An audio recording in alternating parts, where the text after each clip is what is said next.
A man who has the ability to heal alone is a very dangerous person.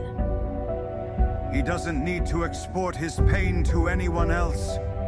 He doesn't need validation, a shoulder to cry on, or an audience for his struggles. He rebuilds himself in private and comes back stronger than ever without anyone even realizing he was broken.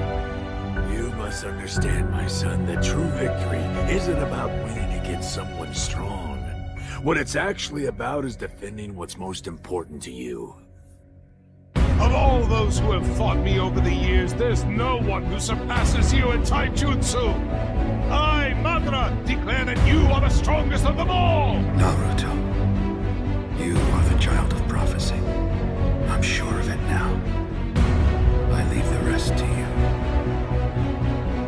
Someday I'm gonna be a Hokage and you'll look up to me! My name's Naruto Uzumaki! Remember it! Now we'll finally get the chance to catch up to you, big brother. You really have gotten stronger, Sasuke. I know what I must do.